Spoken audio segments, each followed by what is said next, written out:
Welcome to the science of economics. Higher secondary 2ാം വർഷ economics ക്ലാസ്സിലേക്ക് എല്ലാവർക്കും ഒരിക്കൽ കൂടി സ്വാഗതം. ഞാൻ ഡോക്ടർ സജിനി ജയപ്രസാദ്. എക്കണോമിക്സിൽ ഈ വർഷം 2 തിയറി പേപ്പറുകളാണ് നിങ്ങൾക്ക് പഠിക്കുവാനുള്ളത്.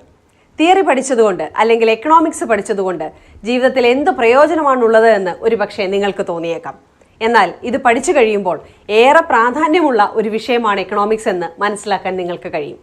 കൊറോണ പ്രതിസന്ധി മറികടക്കാൻ ആത്മനിർഭർ ഭാരതിന്റെ 5 ഘട്ടങ്ങളായി ധനമന്ത്രി നിർമ്മല സീതാരാമൻ നടത്തിയ പ്രഖ്യാപനം ഏറെ പ്രതീക്ഷയോടെ രാജ്യം വീക്ഷിച്ചതും കേന്ദ്ര സംസ്ഥാന ധനമന്ത്രിമാരായി സാമ്പത്തിക വിദഗ്ധരെ പരിഗണിക്കുന്നതും നോബൽ പ്രൈസിന് അർഹമാകുന്ന ഏക സാമൂഹ്യ ശാസ്ത്രമാണ് എക്കണോമിക്സ് എന്നതും ഇന്ത്യൻ ഇക്കണോമിക് സർവീസ് എന്ന സിവിൽ സർവീസ് പരീക്ഷ ഉള്ളതും ഇതെല്ലാം എക്കണോമിക്സ് എന്ന വിഷയത്തിന്റെ പ്രാധാന്യം എത്ര വലുതാണെന്ന് വ്യക്തമാക്കുന്ന ചെറിയ ഉദാഹരണങ്ങളാണ്. അതുപോലെ തന്നെ ഹയർ സെക്കൻഡറി വിഭാഗത്തിൽ ഹ്യൂമാനിറ്റീസ് പഠിക്കുന്നവർക്കും കൊമേഴ്സ് പഠിക്കുന്നവർക്കും കോമൺ ആയിട്ടുള്ള ഒരു വിഷയമാണ് എക്കണോമിക്സ്. ഇതിൽ നിന്നും എക്കണോമിക്സിന്റെ പ്രാധാന്യം അത്ര ചെറുതല്ല എന്ന് നമുക്ക് മനസ്സിലാക്കാവുന്നതാണ്. അതുപോലെ സാധന സേവനങ്ങളുടെ ക്രയവിക്രയം നടത്തുമ്പോഴും തൊഴിലില്ലായ്മ, ദാരിദ്ര്യം, അസമത്വം, പരിസ്ഥിതി മലിനീകരണം തുടങ്ങിയ സാമൂഹിക പ്രശ്നങ്ങൾ വിലയിരുത്തുമ്പോഴും ചർച്ച ചെയ്യുമ്പോഴും സാമ്പത്തിക ശാസ്ത്രത്തിന്റെ വിശാലമായ അപഗ്രഥന മേഖലകളിലൂടെയാണ് നാം കടന്നു പോകുന്നത്. ചുരുക്കത്തിൽ ദൈനംദിന ജീവിതത്തിൽ നാം അറിഞ്ഞോ അറിയാതെയോ സാമ്പത്തിക ശാസ്ത്ര മേഖലകളുമായി നിരന്തരം ബന്ധം പുലർത്തുന്നുണ്ട് എന്ന് മനസ്സിലാക്കാവുന്നതാണ്. വ്യക്തിതലത്തിലും സാമൂഹ്യ തലത്തിലും നമ്മുടെ ജീവിതവുമായി ഇത്രയേറെ ഇഴുകിച്ചേർന്ന് നിൽക്കുന്ന മറ്റൊരു വിഷയമുണ്ടാകില്ല. So we can say that the importance of economics is very great. It's a fast growing subject, unfinished subject. Okay, 2 theory പേപ്പറുകളാണ് നിങ്ങൾക്ക് പഠിക്കുവാനുള്ളത് എന്ന് പറഞ്ഞല്ലോ.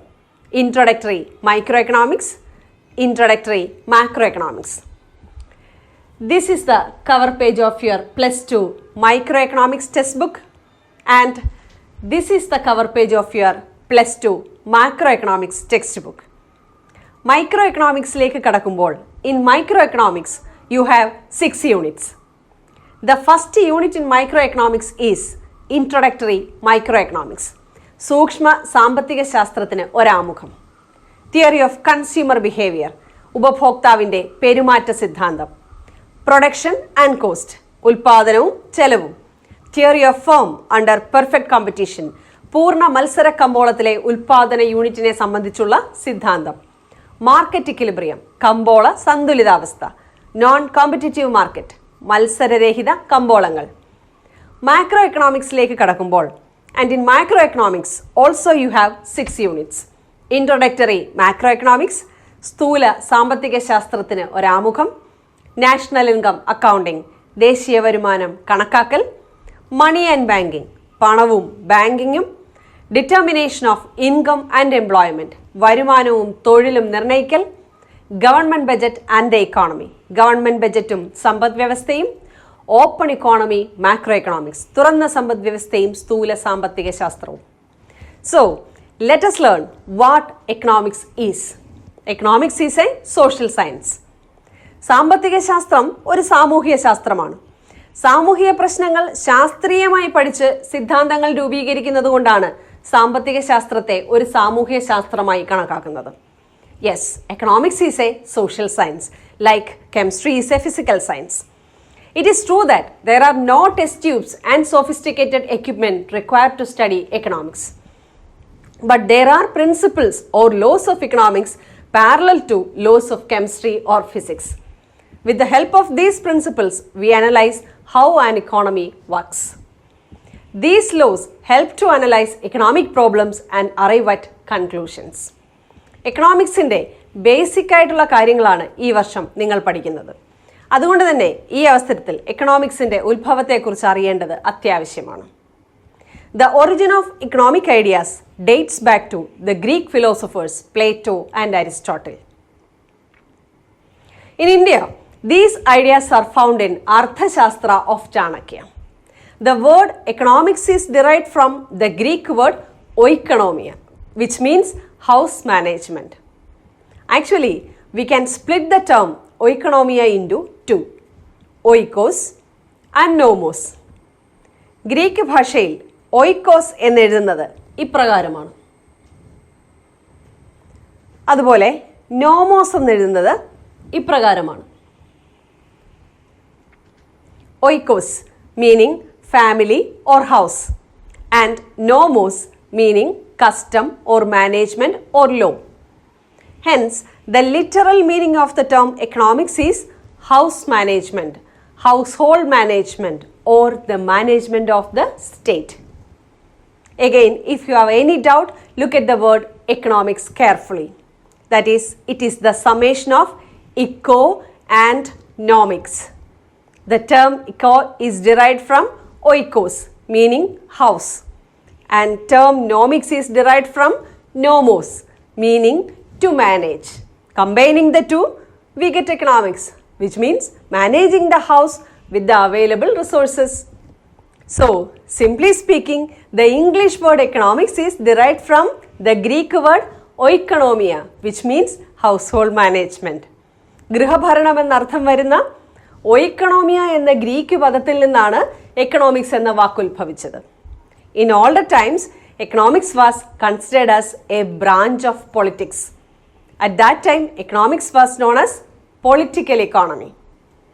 That means, at its birth, the name of economics was political economy. Remember, the birth name of economics was political economy. അതായത് വളരെ മുൻപ് രാഷ്ട്രതന്ത്ര ശാസ്ത്രത്തിൻ്റെ ഒരു ഭാഗമായിരുന്ന സാമ്പത്തിക ശാസ്ത്രത്തെ പൊളിറ്റിക്കൽ ഇക്കോണമി അഥവാ രാഷ്ട്രീയ ധനശാസ്ത്രം എന്നാണ് വിളിച്ചിരുന്നത്. എന്നാൽ രാഷ്ട്രീയ ധനശാസ്ത്രം എന്നതിൽ നിന്നും മാറി ധനശാസ്ത്രം അഥവാ സാമ്പത്തിക ശാസ്ത്രം എന്ന പേര് ഈ വിഷയത്തിന് നൽകിയത് ആൽഫ്രഡ് മാർഷലാണ്. It was Alfred Marshall who use the term economics instead of political economy. ഓർക്കുക, ആൽഫ്രഡ് മാർഷലാണ് സാമ്പത്തിക ശാസ്ത്രത്തെ രാഷ്ട്രതന്ത്ര ശാസ്ത്രത്തിൽ നിന്നും വേർപെടുത്തിയത്. Thus, we can see that the subject economics was first studied in ancient Greece. In this connection, it is worthwhile to mention mercantilists and physiocrats. Who were the mercantilists and physiocrats? How were the physiocrats different from the mercantilists? To answer these questions, I invite Mr. Jayaprasad, who is working as a higher secondary teacher. Mercantilism means to run a trade. Mercantilists believe in building wealth through trade. They favor the commercial class and government regulation. But the physiocrats were a group of economists who believed wealth was derived exclusively from agriculture. Actually, R. Smith and friends were labeled as physiocrats. They opposed government regulation. Thank you, sir. So, it is to be noted that the mercantilists and physiocrats contributed much to the development of economics. Mercantilists believed in tight government control of economic policies. French economists of the mid-18th century are physiocrats. They believed in the supremacy of nature over man. But the present form of economics was born with the publication of Adam Smith's book, An Enquiry into the Nature and Causes of Wealth of Nations in 1776. More clearly, economics became a full-fledged science or independent discipline in the hands of Adam Smith. So, Adam Smith is considered as the father of economics. അതായത് 1776 Adam Smith അദ്ദേഹത്തിൻ്റെ വിഖ്യാതമായ ഗ്രന്ഥം wealth of Nations പ്രസിദ്ധീകരിച്ചതോടെയാണ് സാമ്പത്തിക ശാസ്ത്രം പൊളിറ്റിക്സിൽ നിന്നും വേർപെട്ട് ഒരു പ്രത്യേക ശാസ്ത്രമായി മാറിയത്. ഒരു ഫുൾ ഫ്ലെഡ് സയൻസ്, പൂർണ്ണത കൈവന്ന സബ്ജക്റ്റായി എക്കണോമിക്സ് മാറിയത്.